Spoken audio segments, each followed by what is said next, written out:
Aujourd'hui, les populations du Mali sont encouragées par les résultats engrangés dans la lutte contre les groupes armés terroristes et leurs sponsors étatiques étrangers. Le Mali dénonce à nouveau et avec force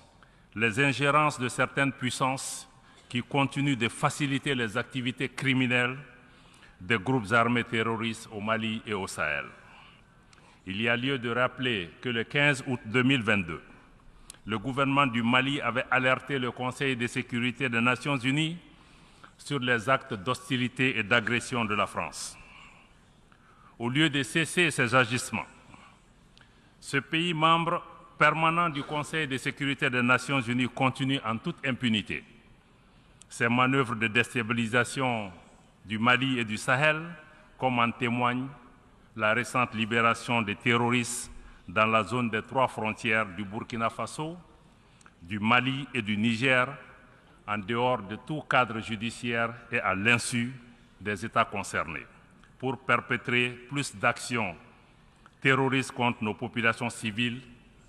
et nos forces de défense et de sécurité. Les actes hostiles de la France s'illustrent également par ses interventions intempestives et illégales pour retarder, voire empêcher le traitement de nos demandes de financement dans plusieurs institutions financières sous-régionales, régionales et même internationales.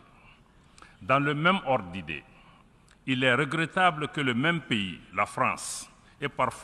tente et même parfois parvienne malheureusement à instrumentaliser des organisations régionales africaines opposant des pays frères les uns aux autres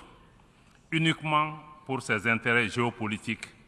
dans une démarche néocoloniale et paternaliste. Monsieur le Président, après 10 ans de présence dans mon pays, la réponse internationale aux défis sécuritaires du Mali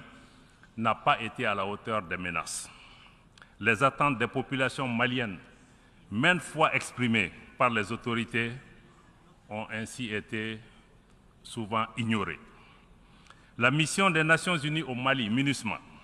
n'a pas été en mesure d'aider le Mali à rétablir son autorité sur l'ensemble de son territoire,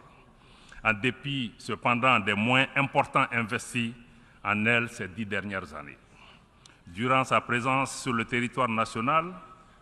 la situation sécuritaire, malheureusement, n'a fait que se dégrader. L'insécurité qui était cantonnée dans les régions du nord du Mali au moment du déploiement de la mission des Nations Unies en 2013 a atteint les régions du centre et du sud. Cette propagation de l'insécurité est fort heureusement en cours de fléchissement grâce au succès indéniable remporté sur le terrain par les forces armées maliennes, malgré les défis inhérents à ce type d'opération. Dans une dynamique d'appropriation nationale, le gouvernement s'attelle à poursuivre la mise en œuvre efficiente et intelligente de l'accord pour la paix et la réconciliation issu du processus d'Alger, avec nos frères des mouvements signataires qui le souhaitent. Nous nous réjouissons du chemin parcouru depuis la signature de cet accord en 2015, y compris l'adoption de la nouvelle constitution qui prend en charge plusieurs dispositions de l'accord, et le gouvernement a décidé de privilégier désormais le dialogue intermalien pour la poursuite du processus de paix avec les groupes signataires. Il est regrettable que même face à ces événements aussi tragiques, et au moment où le thème de notre session nous engage à plus de solidarité, donc il est regrettable que le Conseil de sécurité des Nations Unies ne soit pas parvenu au minimum de consensus pour, à tout le moins, dénoncer ces actes barbares. Malgré ces difficultés, ou mieux, en raison de ces difficultés, le gouvernement de la République du Mali est plus que jamais déterminé à exercer sa souveraineté, asseoir son autorité, toute son autorité sur l'ensemble du territoire national. Aux attaques obscurantistes, l'offensive des forces de défense et de sécurité se poursuivra et la riposte sera immédiate et ferme.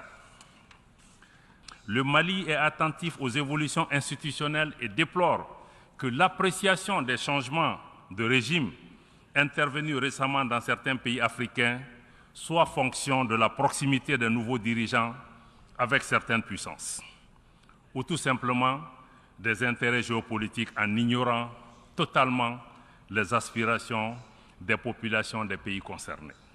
À cet égard, nous dénonçons et rejetons la politique des 2 poids, 2 mesures appliquées par certaines puissances, par certaines organisations régionales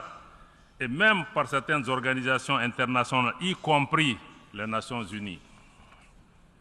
Cette incohérence et cette instrumentalisation ne font que décrédibiliser nos organisations aux yeux des populations et de l'opinion publique, érodant ainsi leur confiance en ces institutions qui sont désormais perçues comme détournées de leur vocation première. Certaines organisations sont utilisées en dehors de tout cadre légal ou communautaire comme des armes contre les pays et les populations qui y ont souscrit librement au prix parfois d'un transfert de souveraineté. Ces organisations se transforment ainsi en instruments de perpétuation et d'imposition d'un ordre colonial et hégémonique. De manière spécifique, nous suivons avec intérêt l'évolution de la situation au Niger depuis le 26 juillet 2023. Le peuple et le gouvernement du Mali réitèrent leur solidarité et leur soutien total au gouvernement et au peuple du Niger, pays frères, voisins et amis. Nous dénonçons sur le principe l'imposition de sanctions et de mesures coercitives contre un État, que ce soit en Afrique ou ailleurs. Nous dénonçons d'autant plus les sanctions lorsqu'elles sont injustes, illégales et inhumaines, comme celles que la CEDEAO et l'UEMOA ont imposées au Niger et avant le Niger, les ont imposées également à mon pays, le Mali, qui s'en est relevé. Les conséquences inhumaines de ces sanctions sont si dramatiques, je parle des sanctions au Niger, que le secrétaire général adjoint des Nations Unies aux affaires humanitaires et coordonnateur des secours d'urgence a dû écrire au président de la commission de la CEDEAO une lettre l'interpellant sur la nécessité d'un allègement de ces mesures. Je dois rappeler que même dans la guerre qui a opposé l'Irak aux États-Unis, un couloir humanitaire a été ouvert pour permettre d'approvisionner le peuple irakien. Comment se fait-il que nous qui sommes dans ces organisations fondées sur la solidarité et sur la fraternité, nous puissions punir nos propres voisins, nos propres frères, en les empêchant d'avoir la nourriture, en les empêchant d'avoir des médicaments.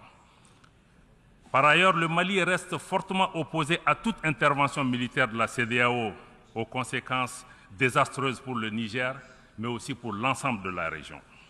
Toute intervention militaire au Niger, j'allais dire toute agression, toute invasion de ce pays, constitue une menace directe à la paix et à la sécurité du Mali, mais aussi à la paix et à la sécurité de la région et aura nécessairement des conséquences sérieuses. Nous ne resterons pas les bras croisés.